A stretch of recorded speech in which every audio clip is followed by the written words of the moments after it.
Hi, and thank you for joining me. My name's Claire and I have a 2-card tarot reading for you today. I'm using my crystal tarot that are my cards from my crystal guru, Philip Permut, who, if you haven't seen him, he is the crystalhealer.co.uk, and you can see all his books and crystals and wonderful things that he does. But he also has done these lovely tarot cards.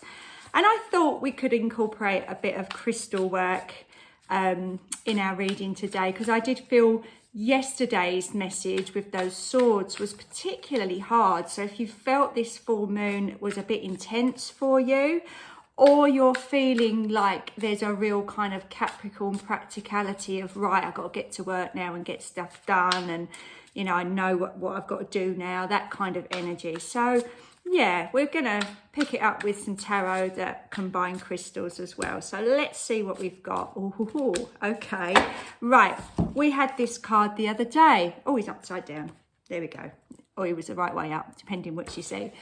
Got the Hangman, and we've got the Page of Cups. Now, we had the Hanged Man come in, I think it was the first day of our 2 full moon readings. So full moon reading part 1, I think. Did we get it then? I'm fairly sure we did.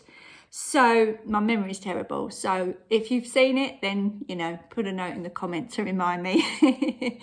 But before I talk about these cards, I am going to tell you, the other one is the Page of Cups. So I'm going to tell you the crystals that accompany these cards, because if you haven't seen these cards before, each one has a crystal. Oh, now the Hanged Man is aquamarine, and I've pulled that silly face because I have literally just started working with an aquamarine crystal that I actually bought at Philip's shop when I went on my level 3 crystal healing course a few weeks ago. So that sent tingles for me. So I'm certainly going to be resonating with this card a lot. Aquamarine is when you want to sort of clear your mind and really get in touch with spirit and really do a lot of kind of work with them. What does he say about it? Let's see. Aid the flow and ease changes in your life. Yeah, so it will help you kind of understand the world a bit better, is what Philip's got in our book. But it's also really that kind of getting yourself in tune and your chakras aligned. Now, that's particularly interesting because today, on the 4th of July, it's the Sirius Gateway, is from the 4th to the 8th.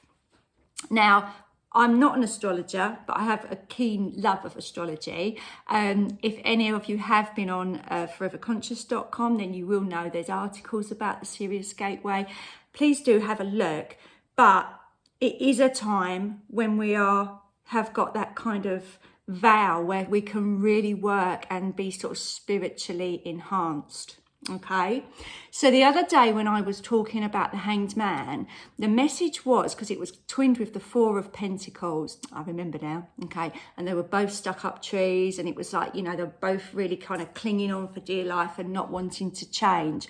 But when I look at this card, the aquamarine is here, the guy's head is here, and look at this beautiful golden light around him.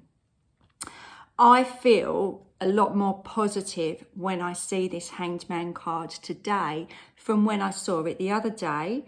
That's the amazing thing about tarot. You know, none of the cards are bad. There are no bad cards. So if you see the Hanged Man in a reading, it's a neutral card. How you react to it very much depends on where you are in your life. So if you don't want change and you see the Hanged Man, it's pretty much telling you, yeah, you don't want change, do you? And you're stuck. But if you're welcoming changes and you know you've had that kind of spark that actually, I know and I accept now that change is necessary, then you'd see that that's your message in the Hanged Man. So I feel, because this is a collective message, I feel there may be some of you that still haven't taken the advice of the first Hanged Man card that we saw 2 days ago, the other side of that full moon. So if you're still hanging on, then this is coming out to say to you, told you a couple of days ago what you needed to do and you haven't done it. Because the tarot can be like that, you know. The Hanged Man does, any card really, if it keeps coming out for you, there's more to learn from that card. So I really feel like we're being asked to look at all the different aspects that the Hanged Man could signify. So some of you may be getting that vibe from him. Others may be like, do you know what? In the 2 days since I saw you last, I have had that enlightenment, or I do understand what's going on in my head now and what's blocking me, and I am going to make a conscious choice to stop those blocks and move forward.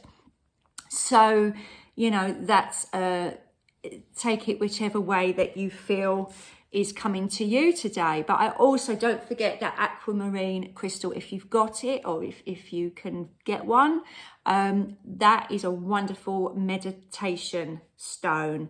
So if you're still not 100% clear, if you're not got that aha moment where your mind is lighter, perhaps have a look for one of those crystals and do a little bit of meditation. Maybe that's what you need to get today, and that's your particular message for the Hanged Man. Okay, we're going on to the Page of Cups now.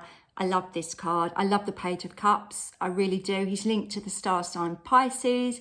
My son is a Pisces. I think I probably say this every time the card comes out. If you live with a Pisces, you can't help love their dreamy nature, but can be a little bit frustrating when they zone out every time you try and speak to you. So do you know, are you a Pisces? Do you do that? Who knows? Okay, let's see. The crystal, I've not heard of this one actually, and I'll probably say it wrong. Actinolite. And that is for helping you to develop the skills and abilities you need. Okay, so that is quite interesting, isn't it? Because we've got the, yep, I know where I need to go now. So that crystal is going to help you find everything you need to move forward. It's funny, actually, when changes happen in your life, or you know that, you know, there's a transformational period, you've just got to kind of sit with it and accept it and kind of be caught up in the storm of it a little bit. But you haven't got to know how you're going to get to where you want to get to. That's not your job. You just need to have a really clear view of where you want to be. And the universe, if you allow it to and if you trust, kind of sorts stuff out for us. And it might put a course in your way, you know, like, oh, that's just the course that's right for me to learn my skills. Or you might meet somebody that would be perfect for you to help whatever talents that you've got and develop your creativity. So yeah, I do feel like this is very much about the idea of the new things that are coming into our lives. We talked about them yesterday in the part 2 full moon. Do go back and have a look at that if you haven't already. About, you know, it was very much about the swords and letting go and moving on into this unknown future. Now, pages, they are the worst nightmare for anyone in tarot because they can signify anything. They can signify new beginnings, people, aspects of your personality, parts that, you know, maybe you don't have in your personality that you may need to suddenly start projecting, which is a bit out of your comfort zone. But for me, I feel like this Page of Cups today, for our collective message, is signifying to trust, because the Page of Cups is such a loving, trusting, kind, beautiful soul. That's why I love him so much. And I think we've all got that ability in us, but depending on how much rubbish has been chucked your way over the years, it can be sort of covered up with lots and lots of layers of learned behaviour and stress and, you know, all kinds of things that have potentially happened to you. So I feel like this is a new beginning, and you've got to reach inside to your emotions, into your heart, and get that part of you that just trusts that the universe has got your back and will look after and love you. Because I sometimes feel like the Page of Cups is about unconditional love. He doesn't know any of that kind of hurt, and, you know, he's young and he's got that real heart on his sleeve kind of thing, which I feel like we all have when we're like very, very young. But as I say, over the years, some of us kind of lose our way with that, you know, it's just how it happens, isn't it? But we've all got that capacity within us. It was all always there when we came into the world as newborns, yeah, that idea of unconditional love. But I feel the word trust is very important here. I feel like the Page of Cups is coming in to tell us that it is going to be okay, and not to fret too much, not to try and, I wouldn't say overthink, I think overfeel, yeah, because our feelings can literally take over our bodies and stop us in our tracks. And he has got that lovely fresh energy coming in to just not do that, yeah. I'll tell you a funny story. My son, obviously, as I said, he's a Pisces and he's just finished school. So, you know, I had this conversation all mapped out. What do you want to do with the rest of your life? And I said to him, what do you want to be? What do you want to be? And he thought and he thought and he thought and he thought and he just went, happy? Brilliant. And I really think that embodies that Page of Cups. If you're feeling happy about what you want out of your life, then you will find the right path. Don't let negative emotions or learned behavior or other people stop that happiness and, you know, eye on your goal. So, wow, that's a really lovely uplifting message, I feel, from the universe, and also just about ourselves and how we can use our feelings for good and not let them drag us down and stop us. And I'd say there's crystals there as well for healing. So if you have got those too, then perhaps that's also a message for you, that's the crystal that you need to use this week. Thank you so much for listening. I'll be back again tomorrow with another reading. I hope that you will join me then, and I look forward to seeing you. Have a lovely day. Bye for now.